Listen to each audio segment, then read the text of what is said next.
The call came at 0347 hours. Not the kind of call that starts with pleasantries. Not the kind that allows time to pour coffee or splash water on a tired face. The kind that arrives in the dead space between sleep and wakefulness. When the mind is still half dreaming and the body hasn't yet remembered what it is, what it can do, what it has survived. The kind of call that changes the temperature of a room just by existing. Captain Elena Vasquez reached for her phone before the second ring finished. Her hand moved before her eyes opened. Muscle memory, 7 years of it. The screen burned white in the darkness of a quarters at Fort Bras, and she was already sitting upright, feet on the cold floor, spine straight before the voice on the other end had spoken 3 words. Vasquez Langford, get to the TOC now. Colonel James Hartwell. She recognized his voice the way a sailor recognizes a particular wind. Not by sound alone, but by what it carries with it. Hartwell didn't call people to the Tactical Operations Center at 0347 for anything that could wait until morning. She was already pulling on her boots before the line went dead. The air outside was November cold, the kind that pressed through fabric and found the skin underneath with quiet efficiency. Fort Bragg at night had a particular quality to it, a stillness layered over constant readiness like a blade left on a table. Clean, patient, waiting, Elena moved across the compound with her collar turned up, her breath coming in short white puffs, her mind running through what she knew and what she didn't. What she knew, a window had opened somewhere, a target, an asset, a problem that required solving at distance. What she didn't know why Colonel Hartwell had called her specifically. That part sat in her chest like a stone. She pushed through the TOC door, and the room hit her immediately. 6 people already inside, standing around the central table, a satellite image glowing on the main screen. The air smelled of stale coffee and tension. 2 of the 6 looked up when she entered. The other 4 kept their eyes on the screen, which told her everything about the seriousness of what was being discussed. She clocked the faces in sequence. Lieutenant Commander Daryl Brickmason, SEAL Team 4. A man built, like his nickname suggested, with a jaw that looked carved rather than grown. Master Sergeant Kevin Park, 75th Ranger Regiment, short and precise and perpetually underestimated. Staff Sergeant Lena Torres, Intelligence. Captain David Ree from the 160th SAW, the helicopter crew. And in the corner, arms crossed, leaning against the wall with the particular ease of someone who had been in far worse rooms than this one. Chief Petty Officer Marcus Webb. She knew Webb by reputation. Everyone in the Special Operations community did. 12 years in Naval Special Warfight. Designated sniper. Confirmed engagements that were the kind people spoke about in hushed voices during training exercises, using them as benchmarks, as reference points for what the human body could achieve when properly trained and properly still. Webb didn't look at her when she entered. He was studying the satellite image with the focused patience of a man who reads landscapes the way others read sentences. Colonel Hartwell stood at the head of the table. He was 53 years old, gray at the temples, with a kind of face that had long since stopped registering surprise. He gestured at the empty space beside Park without preamble. Vasquez, glad you're here. We got a situation in the Pactica province. 11 hours ago, an asset code named Cardinal was compromised. Is currently being held at a compound 40 clicks northeast of Sharon. Cardinal has been running a network for 18 months. If he talks, and it will make him talk, we lose 32 active contacts, 2 ongoing operations, and the better part of the Yes intelligence work in the Eastern Corridor. Hartwell paused. We can't extract him. The area is too hot, too watched. ISR shows 4 guard positions, 2 roving patrols, and a QRF that could be on site in under 6 minutes. The only viable option is a precision engagement for the Eastern Ridgeline. 1 shot, 1 subject, clean termination. The room absorbed this in silence. Then Brick Mason spoke, and his voice carried the particular texture of a man who has already run the numbers and decided he doesn't like them. What's the distance to the ridge line? Elena asked quietly. Hartwell looked at her steadily. 2,387 m. The number landed in the room and settled there. 2,387 m, just under a mile and a half. At that distance, a bullet is no longer simply a projectile. It becomes a calculation, a negotiation with physics. Wind drift, bullet drop, Coriolis effect from the Earth's rotation, the Doppler shift of thermal currents rising off desert ground, the precise heartbeat of the shooter, the half-second window between exhale breath and the body's next involuntary movement. At 2,387 m, a rifle shot stops being a shot and starts being a mathematical proposition. Webb finally turned from the satellite image. His eyes found Elena with the measuring quality of a man who assesses range instinctively, who looks at a distance the way a carpenter looks at a board, calibrating automatically, silently. That's the longest confirmed kill in current theater records. He said it wasn't a question. It wasn't directed at anyone in particular. It was simply a statement offered to the room. It is Hartwell confirmed. I can take it. Webb said it was a statement without arrogance. A statement the way a surgeon might say he can perform an operation. Matter of fact, grounded in demonstrated ability. Then Elena said, "So can I." The room shifted, not dramatically, not with anyone dropping anything or turning in surprise. The shift was subtler than that. The way air pressure changes before weather arrives. Brick Mason's eyes moved to her. Kevin Park went very still. Hotwell's expression didn't change, but something behind it did. A careful recalibration, a reassessment of what the next few seconds required of him. Webb looked at her. He took his time about it. "You Vasquez," he said. "Not dismissive, factual. I am 43rd Special Forces Group." "That's right." Webb nodded slowly. Then he looked at Hartwell. "Sir, with respect, the shot I'm describing requires." "I know what it requires," Elena said. Her voice was even not defensive, not heated. The voice of someone who has been in rooms like this before and has learned that temperature is the enemy of precision. "And I'm telling you, I can take it." The silence that followed had a specific quality. The quality of men in a room recalibrating who they thought they were talking to. Hartwell looked at Elena for a long moment. Then he said, "Vasquez, you on the mission as the secondary shooter. Webb takes primary." He turned back to the satellite image before she could respond. "We move in 6 hours. Get your kit, both of you. I want a full prep brief at 0600. The dismissal was complete. Professional clean. Elena turned toward the door. Behind her, she heard Mason mutter something to Park. Low and under his breath, something she caught only the end of. It was enough. She kept walking. In her quarters, she moved with deliberate economy. The movements of someone who has packed for hard places many times and knows that hesitation costs weight and weight costs distance. She pulled her case from beneath the bunk and opened it on the floor. Inside, packed with the particular care of a craftsperson, lay her primary weapon system, a 21 Malawian Quach's precision sniper rifle chambered in .338 Lapu Magnum with a Night Force Atticuscope zeroed at 1,000 yards and adjusted from there. The rifle was 4 to 7 in long and weighed 12 pounds empty. She had put over 8,000 rounds through it in the past 3 years. She knew its character the way you know a language you have spoken since childhood. Not consciously, but in the body, in the hands and the eyes, and the decisions made before thought catches up. She checked the barrel, the bolt, the trigger assembly. She checked the scope mounts. She ran a ball light through the chamber and studied the rifling by feel as much as sight. Then she laid the rifle across her lap and began assembling her kit with the quiet attention of someone who understands that the details between now and the shot were the shot. There was no separation. She was still working when her door opened without knock. Marcus Webb stood in the doorway. He was carrying 2 tin cups of coffee.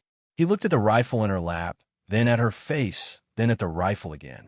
He held out a cup. She took it. "Mind if I sit?" he asked. "It's a free country."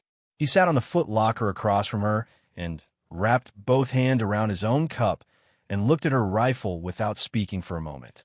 There was no condescension in the silence. There was something else in it, something that might have been assessment or might have been the beginning of curiosity. 43rd Group, he said. "You did the pipeline at Bragg and Picketon and the advanced course at Quantico." She sat down her coffee and reached for her cartridge roll. I've also been to SODIC Special Operations Target Interdiction Course, the most advanced long-range precision fire training in the United States military. It produced perhaps 40 graduates a year, and the washout rate was something that the instructors discussed without apology. Webb was quiet for a moment. I know what SODIC is, he said. I know you do. Another silence.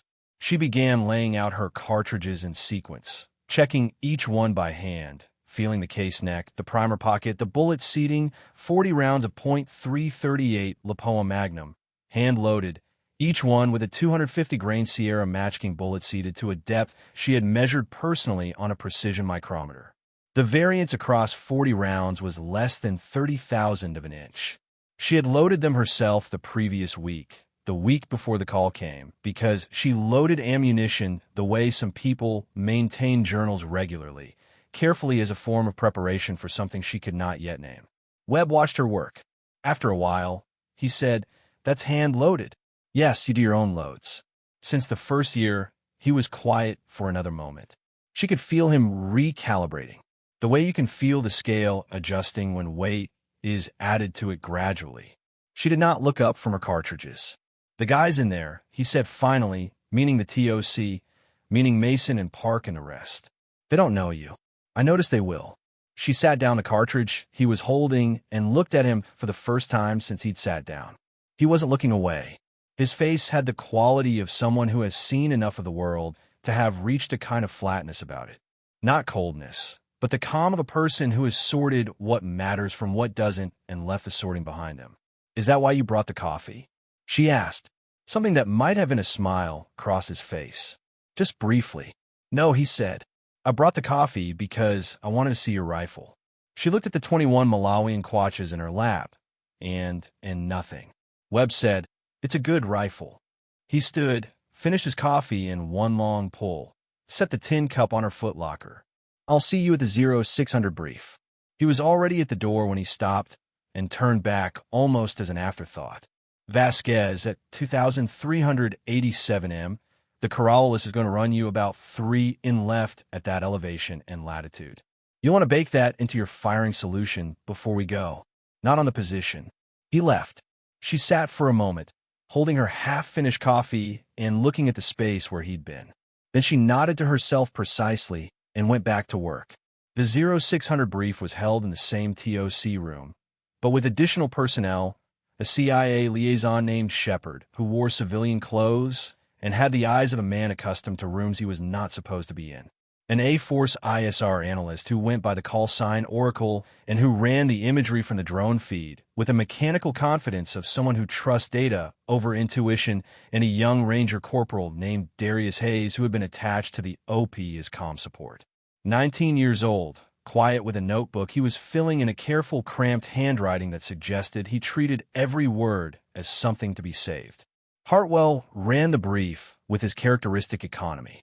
The compound was a former agricultural structure, stone walls approximately 40 m by 60 m, with a main building in the northeastern quadrant that intelligence placed Cardinal in. The compound was occupied by a mid-tier facilitator known as Operator Kilo, a logistics coordinator for a network that had been responsible for 3 IED events in the previous 6 weeks. Cardinal had been attempting to document Kilo's network when he was compromised. The precise mechanism of the compromise was not yet known. That was, as Shepard noted with quiet emphasis, a problem for another day. Today's problem was Cardinal. If he remained alive in that compound for more than another 14 hours, the intelligence assessed with high confidence that coercive interrogation would reach the stage where he would begin giving accurate information. Cardinal had a family, a wife, 2 children, a daughter of 11, and a son of 7 in a suburb of Cable. He knew this. He would hold out as long as a person can hold out against things that are not designed to be survived with silence and tact. 14 hours was optimistic. 10 was realistic. The ridge line sits 2,387 m to the east-southeast, Hartwell continued. Elevation difference of approximately 340 meters above the compound. Wind data from the past 72 hours shows a consistent north-northwesterly at the ridge line, averaging 11 miles per hour with gusts to 17. Temperature at mission time is projected at 4 to 4 degrees Fahrenheit. Density-altitude calculations give you an effective range reduction of roughly 90 m due to the thin air day. He looked around the room. You've got one window. Cardinal will be moved from his current holding room to his secondary location for secondary interrogation at 14:30 local. The transfer takes him across a courtyard. He'll be exposed for between 8 and 15 seconds, depending on his condition. He paused 1 shot, 1 second. In her quarters, she moved with deliberate economy. The movements of someone who has packed for hard places many times and knows that hesitation costs weight and weight costs distance. She pulled her case from beneath the bunk and opened it on the floor.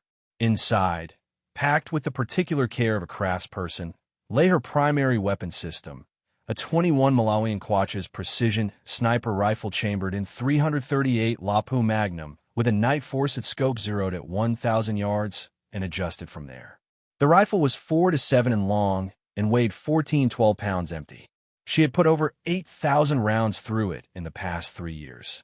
She knew its character the way you know a language you have spoken since childhood. Not consciously, but in the body, in the hands, and the eyes, and the decisions made before thought catches up. She checked the barrel, the bolt, the trigger assembly. She checked the scope mounts. She ran a ball light through the chamber and studied the rifling by feel as much as sight. Then she laid the rifle across her lap and began assembling her kit with the quiet attention of someone who understands that the details between now and the shot were the shot. There was no separation. She was still working when her door opened without a knock. Marcus Webb stood in the doorway. He was carrying 2 tin cups of coffee. He looked at the rifle in her lap, then at her face, then at the rifle again. He held out a cup. She took it. "Mind if I sit?" he asked. "It's a free country."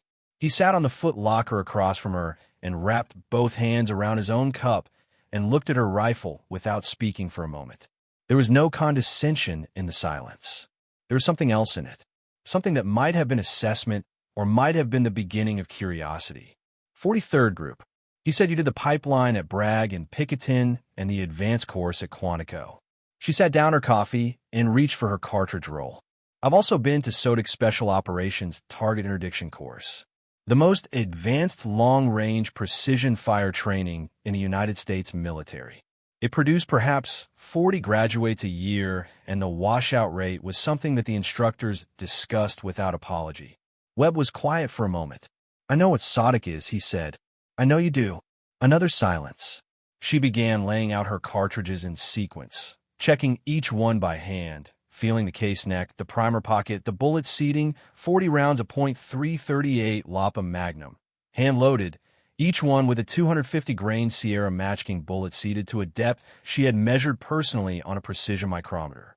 The variance across 40 rounds was less than 30,000 of an inch. She had loaded them herself the previous week, the week before the call came, because she loaded ammunition the way some people maintain journals regularly, carefully, as a form of preparation for something she could not yet name. Webb watched her work. After a while, he said, "That's hand-loaded." "Yes, you do your own loads." Since the first year, he was quiet for another moment. She could feel him recalibrating, the way you can feel the scale adjusting when weight is added to it gradually. She did not look up from her cartridges. "The guys in there," he said finally, meaning the TOC, meaning Mason and Park and the rest. "They don't know you. I noticed they will." She sat down the cartridge he was holding and looked at him for the first time since he'd sat down. He wasn't looking away. His face had the quality of someone who has seen enough of the world to have reached a kind of flatness about it. Not coldness, but the calm of a person who has sorted what matters from what doesn't and left the sorting behind them. "Is that why you brought the coffee?" she asked. Something that might have been a smile crossed his face. Just briefly. "No," he said. "I brought the coffee because I wanted to see your rifle." She looked at the 21 Malawian Quachas in her lap, and nothing. Webb said, "It's a good rifle."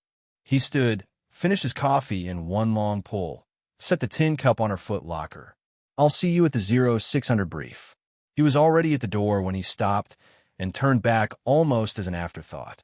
"Vasquez at 2,387 m. The Corrales is going to run you about 3 and left at that elevation and latitude." You'll want to bake that into your firing solution before we go. Not on the position. He left. She sat for a moment, holding her half-finished coffee and looking at the space where he'd been. Then she nodded to herself precisely and went back to work. The 0600 brief was held in the same TOC room, but with additional personnel, a CIA liaison named Shepard, who wore civilian clothes and had the eyes of a man accustomed to rooms he was not supposed to be in. An A-Force ISR analyst who went by the call sign Oracle and who ran the imagery from the drone feed with a mechanical confidence of someone who trusts data over intuition, and a young Ranger Corporal named Darius Hayes who had been attached to the OP as comm support. 19 years old, quiet with a notebook he was filling in a careful, cramped handwriting that suggested he treated every word as something to be saved. Hartwell ran the brief with his characteristic economy. The compound was a former agricultural structure, stone walls approximately 40 m by 60 m with a main building in the northeastern quadrant that intelligence placed Cardinal in. The compound was occupied by a mid-tier facilitator known as Operator Kilo, a logistics coordinator for a network that had been responsible for 3 IED events in the previous 6 weeks. Cardinal had been attempting to document Kilo's network when he was compromised. The precise mechanism of the compromise was not yet known. That was, as Shepard noted with quiet emphasis, a problem for another day. Today's problem was Cardinal. If he remained alive in that compound for more than another 14 hours, the intelligence assessed with high confidence that coercive interrogation would reach the stage where he would begin giving accurate information. Cardinal had a family, a wife, 2 children, a daughter of 11, and a son of 7 in a suburb of Cable. He knew this. He would hold out as long as a person can hold out against things that are not designed to be survived with silence and tact. 14 hours was optimistic. 10 was realistic. The ridge line sits 2,387 m to the east-southeast, Hartwell continued. Elevation difference of approximately 340 meters above the compound. Wind data from the past 72 hours shows a consistent north-northwesterly at the ridge line, averaging 11 miles per hour with gusts to 17. Temperature at mission time is projected at 4 to 4 degrees Fahrenheit. Density-altitude calculations give you an effective range reduction of roughly 90 m due to the thin air day. He looked around the room. You got one window. Cardinal will be moved from his current holding room to his secondary location for secondary interrogation at 14:30 local. The transfer takes him across a courtyard. He'll be exposed for between 8 and 15 seconds depending on his condition. He paused 1 shot, 1 second. The sky was clear, which was both good and bad. Good for visibility, bad for heat shimmer across the valley floor as the afternoon sun worked at the ground. She could already see the mirage running in the scope, a slow southward drift that confirmed the wind direction and gave her a reading on its behavior at mid-range. She began her firing solution. In her notebook, in a handwriting as precise as her cartridge preparation, she wrote the numbers. Muzzle velocity of the 338 Lapua with her specific hand, load 2,945 feet per second. Time of flight to 2,387 m, approximately 2.8 seconds. Bullet drop at that distance. She calculated from her dope book cross-reference with the temperature and density altitude correction. Total drop 634 MOA at sea level adjusted for the elevation and temperature to 581 MOA. Wind drift at 11 miles per hour from the northwest at this angle to the target bearing 31.22 in at the 9 o'clock position. Coriolis effect at this latitude in the direction of fire. Approximately 3.1 in left, as Webb had mentioned already incorporated. Spin drift. The natural clockwise drift of a right-hand twist barrel at extreme, range 5.2 in right, which partially offset the Coriolis. She adjusted her scope with the specific careful movement of a clockmaker. Each click representing 1/4 of a minute of angle. Each minute of angle representing approximately 1 inch at 100 yards. So at 2,387 m, approximately 2,610 yards. Each click move point of impact approximately 6.5 inches. She made the adjustments, checked them, made them again to verify. Behind them, Hayes was on the radio relaying their position to the TOC, where Hartwell and the rest of the team were watching the compound through the drone feed. The drone's camera was fixed on the courtyard. Oracle's voice came through Hayes' earpiece in a steady, emotionless stream of real-time intelligence. 2 guards on the north wall, 1 moving east. The holding room was quiet. Cardinal had not been moved. Window opens in 93 minutes. Hayes reported, relaying Oracle's timeline. 93 minutes. Webb was already in position. His eye was to the scope. His breathing was already settling into the long, disciplined rhythm of a man preparing for sustained precision. The breathing of someone who has learned to inhabit stillness the way others inhabit movement. Elena checked her scope once more, laid her cheek on the stock, and looked downrange. At 2,387 meters, the compound filled a relatively small portion of the scope's field of view. The courtyard was a pale rectangle. The guard at the southeastern corner was still there, still with his hands in his pockets, still looking outward with the habitual vacancy of a man whose guard shift has run too long and whose vigilance has become performance rather than function. She found the doorway that the intelligence brief had identified as Cardinal's exit point. Wooden double doors painted a faded blue that had bleached to something closer to gray in the constant sun. She put her crosshairs on the threshold. This is the place, she thought. This is where everything either is or isn't. She steadied her breathing. Beside her, Webb was still. The wind pressed against them with quiet, impersonal persistence. Hayes murmured into his radio. Somewhere behind them on the approach trail, Park was working his security position. The afternoon light changed color slowly, as Afghan afternoon light always does, pulling toward gold from the white of midday. 93 minutes became 80. 80 became 60. Time moved the way it moves in positions like this. Not fast, not slow, but with a specific weight. Each minute pressing down with the accumulated gravity of everything that has led to this ridge, this scope, this distance. Mason's voice came through the command net at the 90-minute mark. He was in the TOC with Hartwell watching the drone feed, and his voice had lost some of its earlier texture. It had the particular quality of a man watching something happen that is still calibrating his understanding of Vasquez. He said, "Webb, what's your status position set?"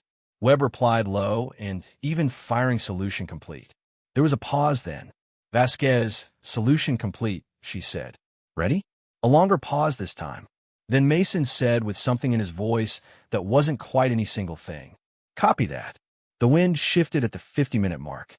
Not dramatically, not a gust, not a reversal, but a backing moving from north-northwest to more nearly north, which changed the crosswind component against her firing line by approximately 4 degrees.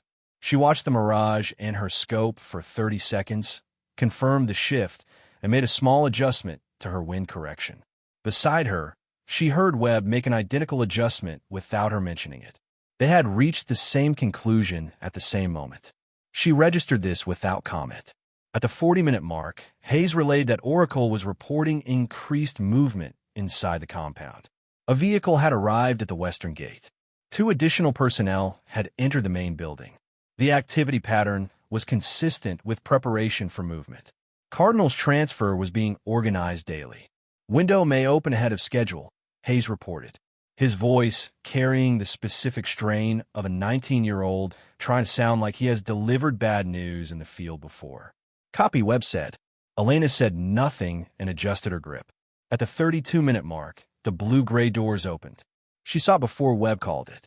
The split-second gap between perception and announcement. The way the brain processes visual information before the mouth catches up. 2 figures in the doorway, one supporting the other. Cardinal, visible even at this distance by the way he moved. The particular movement of a person whose body has been recently and seriously persuaded. The head inclined, the gait broken, the posture of someone being held up as much as held. Beside him, a man with a hand under his arm, and ahead of them, a third figure beginning to cross the courtyard. "Movement," Webb said low and steady. "Target visible." "Confirmed." Elena said her crosshairs were already there.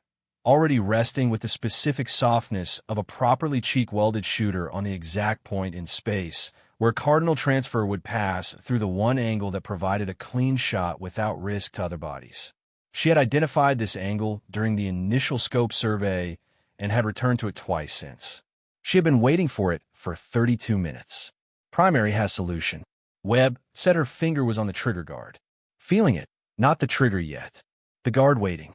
The courtyard crossing was roughly 12 m. At Cardinal's current speed, she estimated 10 seconds.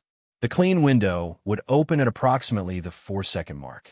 When Cardinal would be clear the doorway structure and not yet adjacent to the northeastern building shadow, which was moving as the sun continued its descent. She counted. 1, 2, 3. Wind shift, she said quietly. Webb said, confirm. The mirage in her scope had shifted again subtly. A slight backing that she was reading in the flow of heat shimmer at mid-range. The 4-degree backing she had accounted for was now something closer to 7. She recalculated in real-time fractions of seconds and fractions of inches interacting in the circuitry between her eye, her brain, and her hands. 7 degrees north, she said, recalculating. There was a pause, a very small pause in the TOC. Hartwell and Mason and the rest were watching the drone feed and watching the second countdown and watching a man cross a courtyard who had 14 hours of resistance behind him and none ahead. Primary holding. Webb said it was a professional statement. It was not uncertainty. It was the acknowledgement of a man who had just been given information that changed his firing solution and was being honest about it. For seconds had become 3. 3 had become 2. She had her solution. I have it, she said. 1 second of silence from Webb. In that second, she understood. He was doing everything a sniper of his caliber would do in a second like that. Running the new data, checking his own calculation, weighing the outcome. Vasquez, he said. I have it, she said again. Cardinal reached the 4 SE second on mark. The window was open. She exhaled. Halfway out, her crosshairs rested on a .31.7 in to the right of her intended impact point, because that was where the wind would carry her bullet from. Arriving from the right, pushed left by the 7-degree north crosswind. Her heart was at 54 beats per minute. She felt the space between beats. Found it. She pressed the trigger. The rifle spoke once, not loudly. With the suppressor fitted, the 21 Malawian Quatches produced a sound closer to a heavy book dropped flat on a hard floor than anything resembling the crack of a weapon. A compressed mechanical sound, businesslike and brief, followed immediately by the supersonic whip crack of the bullet departing the muzzle at 2,945 foot-pulse and entering the cold Afghan air on a trajectory that would take it 2,387 m before it intersected with the physical world again. Elena kept her eye to the scope. This was the part that untrained observers never understood about long-range shooting. The work didn't end with the trigger press. It continued through the entire 2.8 seconds of the bullet's flight, reading the conditions, reading the trace if it was visible, reading the impact point when it arrived, calling the shot, knowing what happened. This was what separated a sniper from a shooter. The shooter fired and hoped, the sniper fired and watched, and the watching was itself a form of accountability that could not be delegated. 2.8 seconds at extreme range. 2.88 seconds is both very short and very long. Short enough that nothing dramatic seems to happen in the world. Long enough that a wind shift of 2 miles per hour will move a bullet 4.5 additional inches by the time it arrives. Long enough for doubt to visit the untrained mind. Elena's mind was not untrained. She watched the mirage. She watched the trace. She breathed out the remaining half of her breath with steady, deliberate patience. The impact came at the 2.88 second mark. Through the scope at 2,387 m. The resolution of the image was such that she saw the confirmation she needed without being able to see the specific detail of it, which was appropriate because what she needed to confirm was a result, not a spectacle. What she saw was Cardinal going down, not violently, not in the way of movies, but in the way of physics. A body whose structural integrity has been instantly compromised by 250-grain copper-jacketed projectile traveling at a velocity that the human body is not designed to absorb. He went down. The guard beside him spun toward the sound of nothing. Because there was no sound at this distance worth hearing, and in the spinning there was confusion. And in the confusion, there was the 3 to 5 second gap between event and response that the mission brief had calculated for. It was enough. Impact confirmed. Elena said her voice was level. The voice of a professional reading a result. A half-second of silence on the net. Then Hayes, in a voice that tried very hard to be calm and didn't quite achieve, it said TOC. This is Ridge. Confirm impact over. Hartwell's voice came back from the TOC. And in it, there was something that rarely surfaced in Colonel James Hartwell's communications in the field. A frequency of relief. Barely there, but unmistakable to anyone listening carefully. Ridge, this is TOC. Drone confirms. Target is down. Mission is complete. Elena lifted her eye from the scope. The ridge was exactly as it had been 30 seconds ago. The wind was pressing against her from the north. The sky was pulling toward gold. The compound 2,387 m to the southwest was now a small rectangle of growing chaos. Figures moving, a vehicle starting.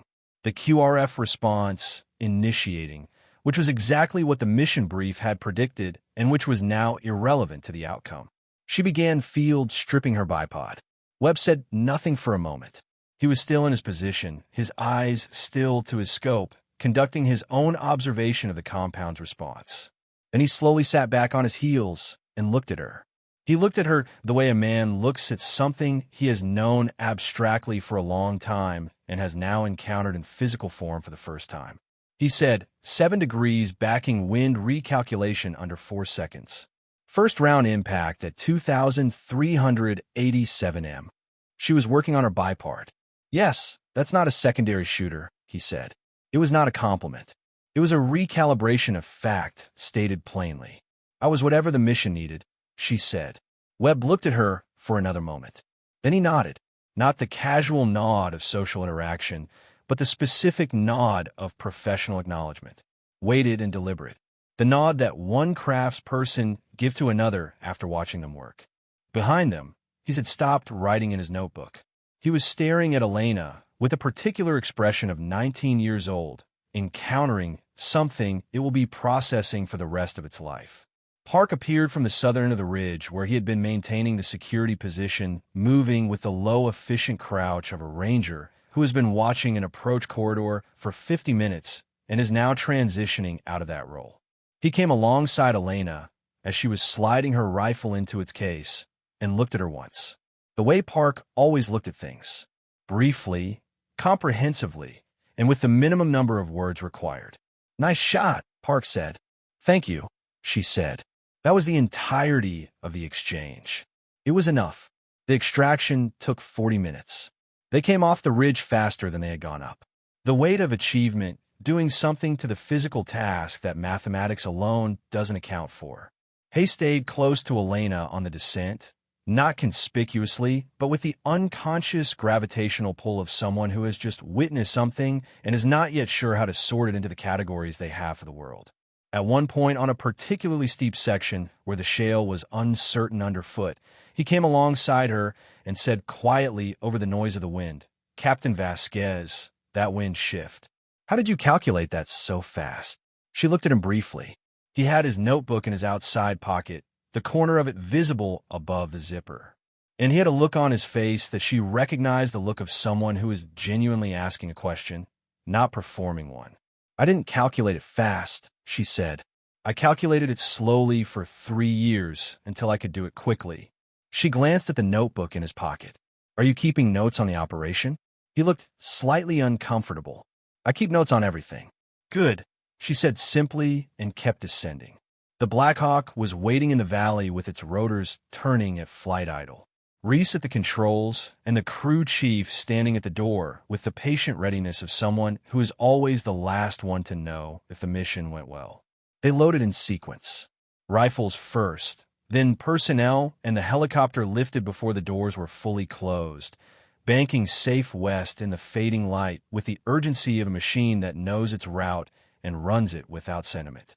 On the flight back, the radio crackled from the TOC. It was Hartwell. His voice came through the crew chief's headset and into the aircraft's comms loop. Ridge elements. This is TOC actual. Well done. All elements well done. A pause. Vasquez. That shot has been relayed to SOUM. They want a full debrief on the firing solution. Elena keyed her mic copy. Sir, ready when you are. Another pause. Then Hartwell said something she would think about for a long time afterward. In a quiet way, you think about things that land differently than you expect them to. He said, Vasquez, I want to say something on this net.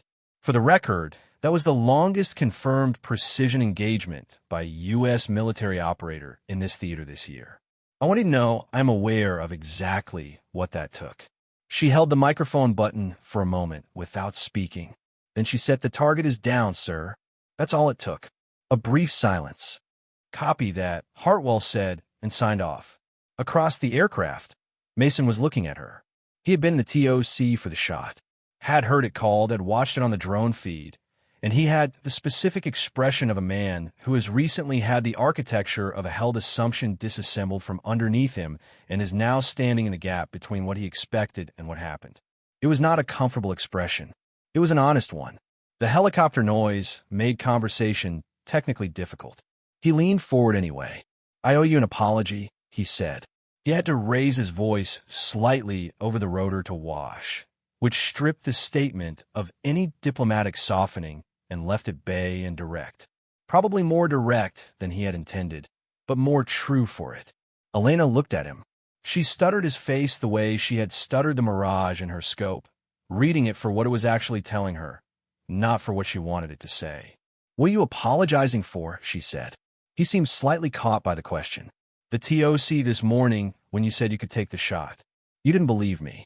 She said it was not an accusation. It was a confirmation of fact stated without heat. No, Mason said I didn't.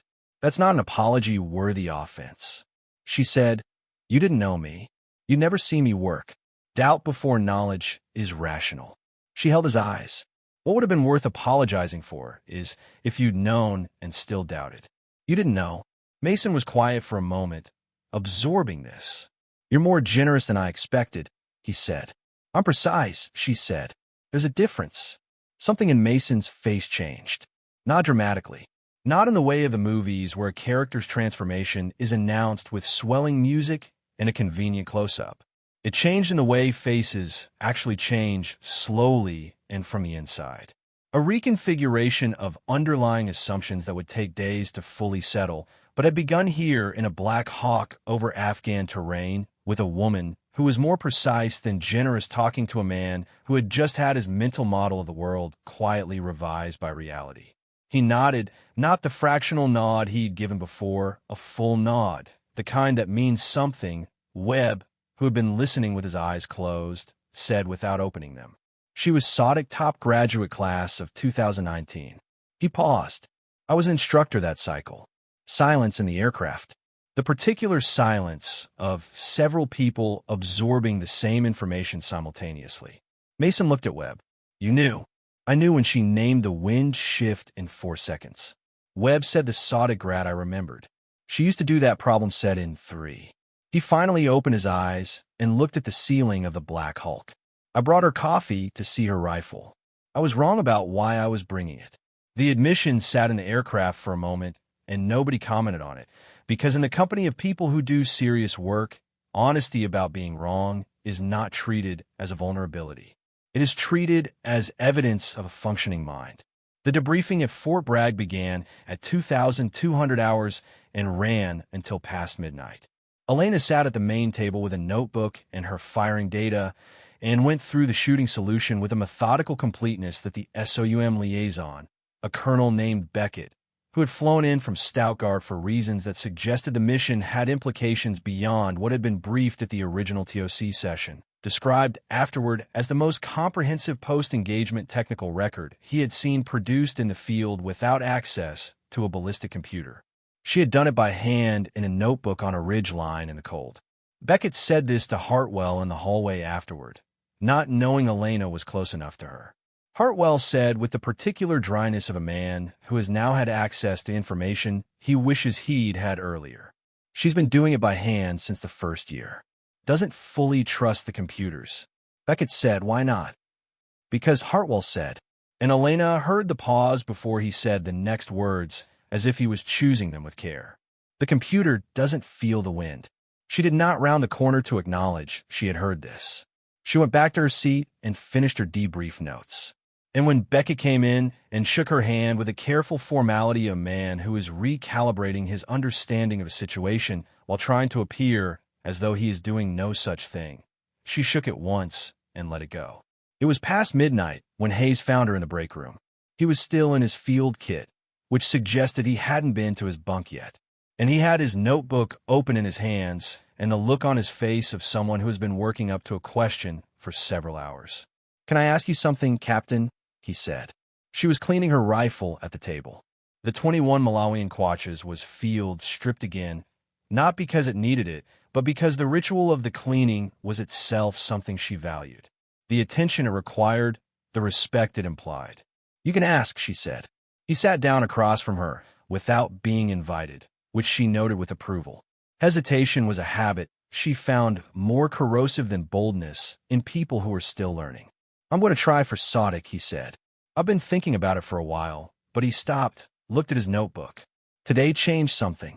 I mean, the way you read the wind shift, the way you made the calculation under time pressure. I want to understand how you get to that point." He looked up, not just mechanically. "I mean, how do you get to the point where you trust yourself that much? Under that much pressure?" Elena finished cleaning the bolt assembly and set it down on the cloth. She looked at Hayes with a particular attention she gave to people who were asking real questions rather than performing curiosity. "You just said you've been thinking about Sodic for a while." She said, "Yes, but something was stopping you." He hesitated. "I wasn't sure if I had the right profile for it. You know, the unit I'm in, the background I come from." But he stopped himself. "People around me haven't encouraged you," she said. "Hadn't noticed me," he said. And the precision of the correction, its honesty, its quiet weight made her set down the cleaning cloth entirely and give him her full attention. She thought about something for a moment. Not performing thought, actually thinking. "Darius," she said, and the use of his first name shifted the register of the conversation. "The people who haven't noticed you, their failure to see you is data about their attention, not about your capability. Do you understand the difference?" He was quiet, writing nothing for once, just listening. "I spent 4 years in this uniform before I sat in a TOC room, where anyone expected that the call sign attached to the longest shot in theater would have my name on it. For years. And in those 4 years, I loaded ammunition by hand, logged every shot in notebooks that nobody asked to read, studied meteorology and exterior ballistics, and Corolla's calculations in rooms by myself at times of night when the rest of the building was dark." She picked up the bolt assembly again and continued her work. "I wasn't waiting to be noticed. I was becoming undeniable. Those are different things." Hayes looked at his notebook, looked at her. Then he opened to a clean page and wrote something in that cramped handwriting. And she didn't try to read it because it wasn't for her. It was for the version of him that would read these notes in 3 years, sitting somewhere harder than this, needing to remember why he started. "Apply for Sodic," she said. "First available cycle." "Yes," he said. She went back to her rifle. He sat for another minute, and then he got up, and at the doorway he turned back. "Captain Vasquez," he said. She looked up. "That shot today," he said, choosing words with the deliberate care of someone who wants to be precise rather than merely complimentary, "was the most extraordinary thing I have ever personally witnessed." She looked at him for a moment. Then she said with complete sincerity, "The shot was math and physics and practice. The extraordinary part was Cardinal holding out long enough for the window to open." She set the clean bolt into the receiver. "Give the extraordinary to the right people." Hayes absorbed this, nodded once in the way that Webb had nodded on the ridge. Full-weighted meaning something. Then he left. The break room was quiet after that. The bass sound continued in the background, the distant rhythm of a place that never fully stopped, generators and vehicle engines, and the occasional radio, transmission bleeding through walls. Elena finished reassembling her rifle in the methodical sequence of someone who takes maintenance as seriously as preparation, which is to say absolutely seriously. When the 21 Malawian kwaches was fully assembled, she dry-fired the action once against an empty chamber to feel the trigger break. The clean 2.5-pound pool she had adjusted herself and tested H100 times. Exactly as it should be, consistent, reliable, honest. She set the rifle in its case, closed and latched it, and sat for a moment in the quiet. She thought about Cardinal, about his family in Kabul, about his daughter 11 years old and his son 7, about the phone call they would receive or the absence of a phone call, whichever form the notification took, and about what they would be told about how it ended, which would be some version of the truth, filtered through the institutional language of people who have learned to deliver painful information cleanly.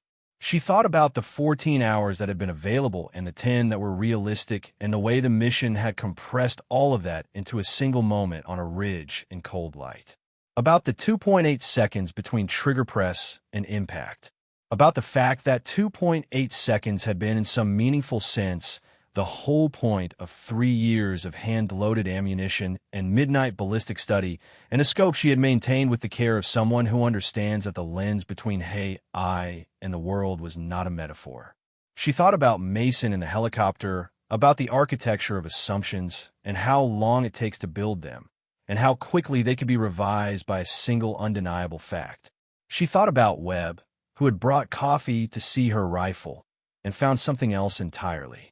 She thought about Hayes writing in his notebook in the sealed, cramped handwriting of someone who intends to remember. Then she stood up, lifted the rifle case, and walked to the door. At the doorway, she turned off the break room light. The room went dark behind her. She moved down the corridor toward her quarters, rifle case in hand. Footfalls even and quiet on the concrete floor. A woman in a building that was already preparing its next set of problems for her. Because that was the nature of the work. The problems kept arriving, and the answers required preparation that never really ended. In 3 weeks, she would receive a written commendation from SOUM, signed by a general whose name she knew from training manuals, citing the engagement at 2,387 m and the demonstrated proficiency under time compressed conditions. The commendation would be filed in her official record. She would read it once on the day it arrived, fold it, and put it with the others. In 6 weeks, she would stand in a room at Fort Bragg with Hartwell and Beckett and a small group of personnel who had been briefed on the operation, and she would receive a decoration that would be presented without public ceremony, as such decorations often are handed over with a particular quiet gravity of acknowledgement that does not require an audience to be real. Hartwell would shake her hand with both of his, which was not a thing she had seen him do before. Mason would be standing in the back of the room. He would not say anything, but when she caught his eye, he gave her the nod. And this time, there was nothing ambiguous about its weight. In 8 weeks, Hayes would submit his application for SOTIC. He would include in his personal statement a paragraph about operational precision under time, compressed environmental conditions that read, to anyone familiar with what had happened on that ridge, as a clear and deliberate tribute, he would be accepted into the program. 4 months later, on a Tuesday morning with a low gray sky over the training ranges, Elena would be running a qualification course when she heard her name call from the adjacent range. She would look up to find Hayes standing at 600 m, a rifle she didn't recognize in his hands, something new, something he'd clearly been given by the program. And he would be looking at the target with the expression of someone who is standing in the very early stages of a commitment that will define years. He would see her and raise his hand in acknowledgement. She would raise hers in return. That would be enough. The morning she left for her next assignment.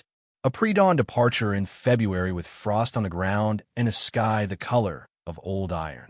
Elena loaded her kit into a vehicle with the economy of a person who has done this many times and has long since made peace with the repetition of it. Rifle case, rucksack, notebook. The current one, 3/4 full of firing data and meteorological observations, and the kind of marginal calculations that most people would not understand and that she valued precisely, because most people would not understand them. Webb was there. She hadn't expected him. He was standing by the gate with his hands and his jacket pockets, and the look of a man who came to say something specific and is now deciding whether the something specific requires saying or whether the act of showing up has already said it. She stopped beside him. New assignment, he said.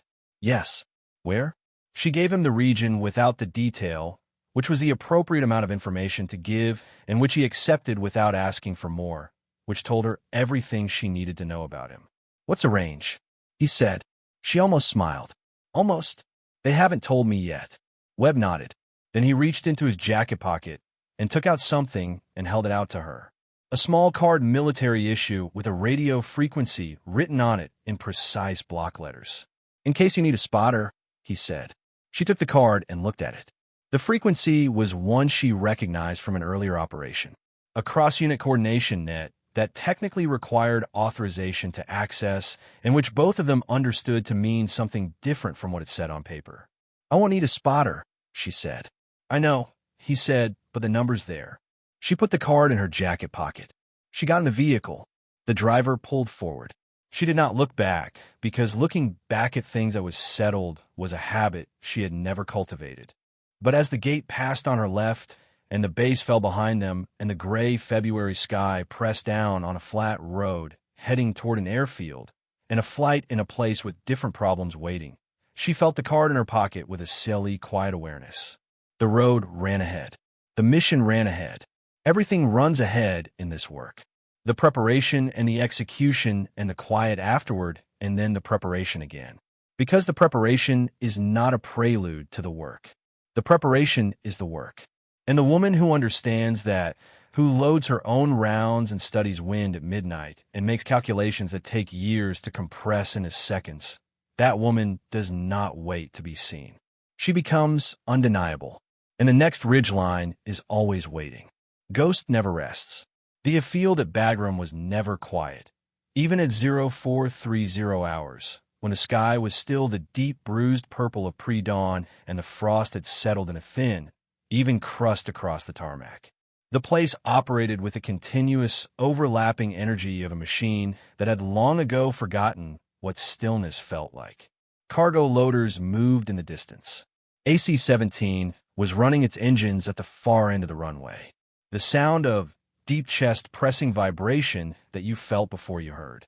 Ground crews in reflective vests moved between aircraft with the purposeful indifference of people whose shift had started hours ago and would end hours from now, and in whose world the arrival of one more vehicle carrying one more operator with one more rifle case was simply another data point in a long, unbroken stream of data. Elena sat in the passenger seat of the map and watched the A field through the windshield and ran through her list. It was a habit she had developed in the first year. The list, not a written list, a mental one. Every piece of kit accounted for not by checking bags, but by visualizing each item in sequence, its location, its condition, its readiness. Rifle, ammunition, 40 hand-loaded, 20 factory backup. Scope zeroed protected. Mount torque to specification. Notebook. Current volume. Backup volume. Meteorological kit. Kestrel 5700. Weather meter. Spare batteries. Lens cloth. Medical. Turn. Pressure bandage. Hematic gauze. Morphine auto-injector. Radio. Charged. Frequency loaded. Cryptocurrent. Personal. What the professional didn't cover. The small private inventory of the human being underneath the operator. She completed the list. Everything was where it should be. The driver, a young specialist named Kotz, who had been assigned to her for the transfer and who had said exactly 4 words since they'd left Fort Bragg, said, "Flight's on time. Wheels up in 40. Copy," she said. They pulled through the gate and onto the tarmac apron and stopped near the C-17's after ramp. Elena stepped out into the cold air and felt it immediately. The particular quality of Bagram cold, drier than the cold back home, with an edge to it that the thin air at elevation gave to everything. She shouldered her rucksack and picked up the rifle case and walked toward the ramp. There was a group of soldiers near the ramp waiting to board. 7 of them, a mixed element from the look of the unit patches with the compact, loaded bearing of people who were going somewhere that required being loaded and compact. They were talking among themselves in the low, joking register of a team that knows each other well enough to be easy. The banter covering something more serious underneath, the way that it always does in this work. She walked past them toward the cargo hold. One of them, a staff sergeant with a ranger scroll and the kind of jaw that suggested he had been told he had a good jaw often enough that he had stopped noticing it, looked at her rifle case as she passed. He said something to the soldier beside him, low, with a slight smile. She caught the word toy in it. Nothing more, just the one word. The same way you catch a single instrument in an orchestra, isolated for a half-second from the whole. She kept walking. At the top of the ramp, an A-Force loadmaster named Technical Sergeant Brenda Owe was directing the cargo configuration with a focused authority of someone who runs her domain with precision that people consistently underestimate until they've seen the consequences of ignoring it. She looked at Elena's rifle case, checked her manifest, and pointed to a red nylon seat along the port sidewall. Case goes in the rack, Owe said. Oh, under the seat if it fits. Your call. Under the seat. Elena said the case was 4 to 7 in long and fit under the web seat with 2 in to spare, which she had verified before departure because she always verified clearances before departure. She sat down and buckled in and put her hands on her knees and watched the rest of the passengers load.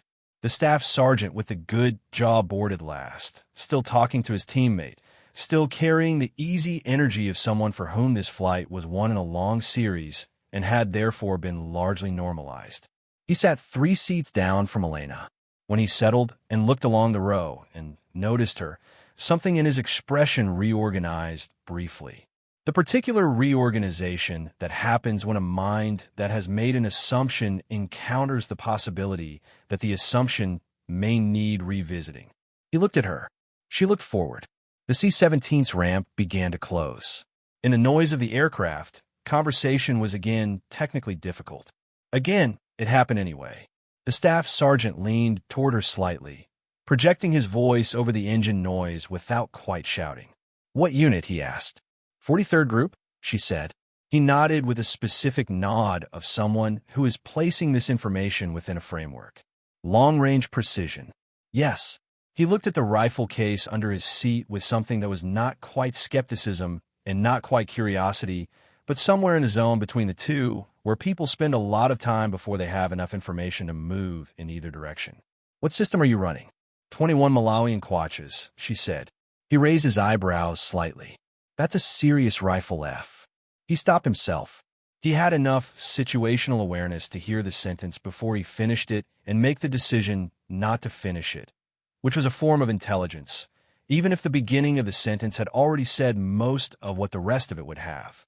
For she said, he had the decency to hold her gaze.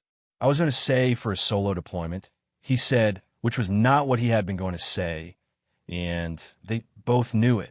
And his knowing that she knew, it was visible in the slight adjustment of his jaw. I'm not solo, she said. I'm advanced element. He nodded. What's the range you're going into? Haven't been briefed the full detail yet. Ballpark. She looked at him, then fully with the steady measuring attention she gave to environments and wind and distances. He had the look of someone who was genuinely curious rather than performatively interested, and she found that she could work with genuine curiosity wherever it needs to be. She said the C-7 began its takeoff roll.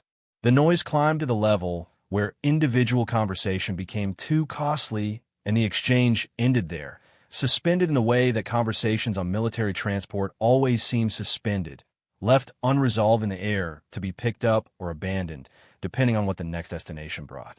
She looked at the ceiling of the aircraft and felt the wheels leave the ground. Somewhere in the middle of the flight, in the gray half-sleep of a long military transport with hard seats and engine vibration for a lullaby, she drifted into the particular semi-conscious state that was not quite sleep and not quite wakefulness. In it, with a logic of the half-dreaming mind, she was back on the ridge. Not the recent rich, an older one. The feist long-range range qualification she had ever attempted. 3 years earlier at a training facility in the high desert of New Mexico, where the air was thin and the heat rose off the ground in visible sheets, and the instructors watch you with a careful neutrality of people who have seen every possible outcome and have agreed among themselves to remain expressionless until the data is in. She had been the only woman on the range that day. She was aware of this with the clarity that you are aware of physical conditions, the weight of the air, the direction of the wind, without it being the thing you focus on. The thing she focused on was the target at 1,800 m, which was the qualification standard for that level of the program. The distance at which the program confirmed the shooter understood the relationship between preparation and outcome well enough to be trusted with harder problems. She had gone prone and built her position and run her firing solution with the same methodical attention she brought to everything. And the range instructor, a master sergeant named Gallo, who wore his experience in every line of his face and moved with the economy of someone who had eliminated every unnecessary motion from his life years ago, had come to stand behind her left shoulder while she worked. He had not said anything. He stood there in the heat and watched her set her scope and verify her dope and adjust her bipod and settle her breathing. And he had said nothing for all of it. This was, she would later understand, not neutrality. It was attention. Gallo was watching her with a specific attention of someone who knows the difference between a shooter who is going through the sequence and a shooter who understands the sequence. And he was taking his time deciding which one she was. She had fired. Impact had been confirmed inside the first round standard. She had fired a second time to confirm. Second round, same result. Gallo had crouched down beside her position and looked downrange for a moment, as though verifying the distance himself. Then he had said without looking at her, "Who taught you to read mirage like that?" "I taught myself." She said he had looked at her then. "Nobody teaches themselves to read mirage like that." "I studied fluid dynamics," she said, "and I spent 6 months shooting in desert conditions specifically to build the pattern recognition." Gallo had been quiet for a moment. Then 6 months every weekend, sometimes during the week if I could get range time. He had stood up, looked at her once more and said, and she had never forgotten it, carried it in the same interior pocket where she carried the things that mattered. He had said, "You're going to be trouble for the people who underestimate you." He had almost smiled. "Lucky for you. There will be plenty of them." She woke from the half-dream with the aircraft, noise pressing around her, and the staff sergeant 3 seats away asleep with his head against the fuselage wall, and the load master moving along the cargo bay with a clipboard. She was fully alight within 2 seconds, which was her standard, and she sat with a memory of Gallo's words for a moment before filing them back where they lived. Trouble for the people who underestimate you. She had been, she supposed, exactly that. The C-17 landed at the forward operating base at 0810 local time, and as the ramp lowered in the cold air, the new location replaced the stale air of the aircraft. Elena stowed and pulled out her rifle case and shouldered her rucksack and moved toward the light at the bottom of the ramp. Behind her, she heard the staff sergeant's voice directed at her back, carrying with it a quality different from the beginning of the flight. Less performance, more sincerity. "Hey," he said. "Vasquez." She stopped and looked back. He was standing with his kit, looking at her with the expression of someone who has had a few hours to sit with an incomplete sentence and has decided to finish it properly. Back there on the ramp, he said, "Before we board it." She waited. "My buddy made a comment about your rifle case," he said. I laughed. He looked at her with the straightforwardness of a man who has decided that honesty is less expensive than the alternative. "I shouldn't have." She stuttered him for a moment. She thought about what she had told Mason in the helicopter about the difference between doubting before knowledge and doubting after it. She thought about Hayes and his notebook. She thought about Gallo in the desert heat, crouching beside her position, asking who had taught her to read mirage. "What's your name?" she said. "Staff Sergeant Aaron Cole." He said, "Cole," she said, "in about 6 months you're going to hear something about a shot. Doesn't matter where. Someone in your unit will bring it up. When you hear it, you'll know it was this mission." She held his eyes. "When that happens, remember that you apologized before you knew. That matters more than the apology itself." Cole looked at her for a long moment. "Why?" "Because apologizing after you know is easy," she said. "Apologizing before on nothing more than your own honesty. That's character." She turned and walked down the ramp and onto the tarmac of a new location into the cold morning air of a place she had never been, carrying a rifle and a notebook and 40 hand-loaded rounds and 3 years of preparation for whatever the next problem turned out to be. The briefing was in 4 to 5 minutes. She had time to check her zero. She was already walking toward the range. Ghost never rests.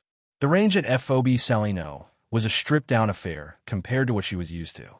300 m of clear ground behind a berm of packed earth and sandbags with paper targets stapled to wooden frames at the far end, and a single shooting bench constructed from plywood and two X4S that had the particular character of something built quickly and used heavily. The kind of range that existed not for training, but for confirmation. A place where operators came to verify that the journey had not disturbed what they had carefully set before departure. Elena set up without ceremony. She pulled the 21 Malawian kwaches from its case, assembled the suppressor, mounted the bipod, and laid the rifle on the bench with the deliberate care of someone who treats the act of preparation as equally important as the act of execution. She pulled her kestrel from her chest pocket and held it level in the morning air, watching the reading settle. Wind from the west-southwest at 7 miles per hour. Temperature 38 degrees Fahrenheit. Humidity 61%. Density altitude, accounting for the elevation of the FOB, approximately 1,200 feet above sea level, which would give the bullet a marginally flatter trajectory than sea level baseline and require a small downward adjustment from her standard dope. She noted the figures in her notebook without looking down at the page, the way a pianist plays without looking at their hands. Then she loaded a single round, took her position, breathed in, breathed halfway out, and fired. The paper target at 300 m showed the impact 3 millimeters left of center. She turned one click right on the elevation turret. Fight again, center, she nodded to herself, replaced the scope caps, and began field stripping the weapon for a second inspection before the briefing. She was halfway through the process when she became aware she was not alone. The man standing 20 m to her right had been there for perhaps 2 minutes, watching without announcing himself, which he had registered peripherally and cataloged as non-threatening before consciously processing it. He was in his 50s, she estimated, with a specific physical bearing of someone who had been in this work long enough that the work had become structural, built into the way he stood, the way his eyes moved, the way he occupied space with a quiet authority that required no performance. He was wearing civilian clothes, which on a forward operating base told her something specific. He had a coffee mug in his right hand. He was watching her work with the expression of someone who is not watching casually. She finished the strip inspection and began reassembly without acknowledging him, because acknowledging people who chose not to announce themselves was a form of rewarding behavior she had never found productive. He walked over. He stopped at a respectful distance, which she noted, and said, "Captain Vasquez." She did not look up. "Yes, I'm General Harlan Price." He said it the way a person who has held a title long enough gives it. Not as an announcement, but as an administrative fact, a piece of information required for the conversation to proceed properly. She looked up then. She recognized the name. Everyone in Special Operations did. General Harlan Price had commanded Joint Special Operations Command through two of the most operationally intensive periods in its history. He had a reputation in the community that existed in the specific register of things that do not require exaggeration. A man who had been in the work at every level from team leader to theater commander, and who had therefore developed the quality possessed by very few people in very large organizations of understanding precisely what it looked like when something real was happening. She stood up and came to attention at ease. He said immediately, with the particular ease of a man for whom the formality of the gesture was less interesting than whatever came after it. "I heard about the Pactica engagement." She said nothing weighted 2,387 m. He said under 4 seconds of recalculation on a wind shift. "First round." He looked at the rifle in her hands, half assembled the bolt carrier out, and resting her left palm. "Tell me about the hand loads." It was not a question she had been asked by someone of his rank before, and the specificity of it told her that he had already been briefed on the technical details and was asking not for information, but for the way she talked about her work. 250 grain Sierra matchking, she said, seated to a consistent depth within 30,000 of an inch across the batch. Propellant charge individually weighed on a precision scale to a variance of less than half a grain. Case necks and annealed and uniform before loading. She paused. The consistency reduces the muzzle velocity variance from a factory standard of about 15 feet per second to under 5.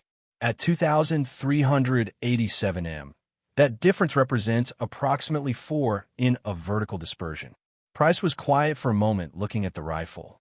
4 in, he said. At that range, 4 in is the difference between a clean result and a compromised one. She said. He nodded slowly, the nod of a man who already knew this and was confirming that she did too. How long have you been hand loading? 3 years, sir. On your own time. Ammunition doesn't care whose time it is, she said. Price looked at her for a long moment. Something in his face that might have been the early formation of a decision settled slightly. The way a calculation settles when the last variable is confirmed. I've been asked to identify candidates for a new program. He said so is standing up a precision interdiction cell operators drawn from across the service's cross-train deployable as a standalone element for exactly the kind of engagement you conducted in Pactica. He tilted his head slightly. The qualification standard for the program includes a required engagement at 2,200 a minimum. The current record in the selection process is 2,100 m. He paused. You've already exceeded it by nearly 300 meters in a live operational context. She reassembled the bolt carrier into the receiver and ran the action twice to confirm the feel. Then she looked at Price. What's the mission profile for the cell? She said. He almost smiled. Not the smile of someone amused, but the smile of someone who has asked a question. Not out loud, but internally. The kind of question that begins with, is this the right person, and has just received a satisfactory answer because she had not asked about rank or recognition or what the assignment would mean for her career progression. She had asked about the mission high-value target interdiction. He said extended range time, compressed windows environments where conventional force cannot operate without unacceptable signature. He looked at her steadily. The kind of work where one shot is the entire operation. Where everything before the shot is the mission and the shot is simply the confirmation of the preparation. She was quiet for a moment. The western wind pressed at them steadily, 7 miles per hour, consistent and honest. Behind the berm, the paper target she had fired at was a pale rectangle in the morning distance. When does selection begin? She said. 3 weeks, Price said. She looked at her rifle, at the rifle case open on the bench beside her at the notebook. Its current volume 3/4 full of data that had been building toward exactly this kind of conversation. I'll need range time between now and selection. She said you will have it, and I'll need to know the specific environmental parameters of the selection range, not to prepare shortcuts, to prepare appropriately. Price looked at her with something that had settled fully now into the expression it had been forming since he first spoke. Colonel Hartwell told me you would say something like that. He said, what did he say exactly? He said, and I'm quoting directly. Price paused with the quality of someone choosing to share something that they have judged worth sharing. He said, don't brief her on the target. Brief her on the conditions. She'll handle the target. She was handling targets before anyone in that room knew her name. The words landed in the cold morning air and sat there for a moment. She absorbed them with the stillness she brought to all information that carried weight, neither deflecting them nor leaning into them, simply receiving them accurately. Hartwell is generous, she said finally. Hartwell is precise, Price said with a slight emphasis that returned her own word to her. There's a difference. She looked at him. He looked back. They shared a brief moment of mutual recognition, the kind that requires no elaboration and leaves no residue. Two people who have been in the work long enough to communicate efficiently in the register that the work makes available, where a single well-chosen word does the labor of a paragraph. He left the way he had arrived without announcement, walking back across the range toward the main compound with the unhurried directness of someone who has delivered what he came to deliver and has other things requiring his attention. She watched him for a moment. Then she turned back to her rifle. The briefing in 4 to 5 minutes would cover the new assignment's operational parameters. After that, she had the afternoon for supplementary range work, the kind of sustained practice that produced the consistency, that produced the confidence, that produced the stillness of the moment the window opened. She had already calculated in her head the number of rounds she would put through the rifle before selection in 3 weeks. 360, she estimated 10 sessions of 36 rounds distributed across the range of conditions she was likely to encounter, with an emphasis on the compressed time wind shift scenarios that had defined the Paktika engagement. 360 rounds hand-loaded everyone. She reached for her notebook and opened it to a fresh page and began writing the preparation schedule in her careful, precise handwriting, the numbers and dates and conditions arranged in the clean, logical sequence of a plan that had not yet encountered the world, but was ready to. While she wrote, she thought about Price's words and Hartwell's words and Mason's words in the helicopter, and about Hay somewhere back at Bragg working through his Sodic application with that seal-cramped handwriting, and about Webb's radio frequency on the card in her jacket pocket, and about Cole on the C-17 ramp apologizing before he had all the information. She thought about the world that had existed before this work and the world that the work was making. Not dramatically, not through speeches or proclamations, but through the accumulation of undeniable moments that shifted what was possible in the minds of people who witnessed them. Hayes applying for Sodic because a shot had redefined what he understood a shot could be. Cole apologizing before knowledge because something in a brief exchange had recalibrated his honesty instinct. Webb sitting on a foot locker in her quarters, saying it's a good rifle. 3 words that contain the specific weight of professional respect from man who gave it rarely and never cheaply. These things were not the mission. They were adjacent to it, produced by it, carried in its wake the way water carries change in the landscape. It moves through without intending anything about the landscape at all. She did not think of herself as someone who was making a path. She thought of herself as someone who was doing the work correctly, consistently, with the full weight of her preparation behind every moment that required it. The path was a consequence. The work was the intention. She finished the preparation schedule, capped her pen, and closed the notebook. She lifted the rifle and sighted downrange at nothing, holding the position for 30 seconds, feeling the familiar weight settle across her hands and forearms, and the stock against her cheek, and the ocular relief of the scope at the precise distance her face had learned over 8,000 rounds. Everything in its right place, everything exactly as it should be. She lowered the rifle. In 20 minutes, she would walk into the briefing room and learn the specifics of the next problem. In 3 weeks, she would stand on a selection range in front of a program that would become the most demanding precision interdiction qualification process in the U.S. military, and she would engage a target at a distance that the program had not yet seen someone reach. She did not know this yet. She would not have changed her preparation if she had, because the preparation was not about the distance. It had never been about the distance. The distance was simply where the preparation arrived. A number at the end of a long series of numbers. A result at the bottom of a long column of work that began not on a ridge line in Afghanistan or a range in New Mexico, but in a room alone at some dark hour of the morning with a scale and a case of primers and a decision to understand the problem more completely than the problem expected to be understood. She cased the rifle, shouldered the rucksack, picked up the notebook. The morning wind pressed at her back as she walked toward the briefing room, steady and consistent from the west to west, 7 miles per hour.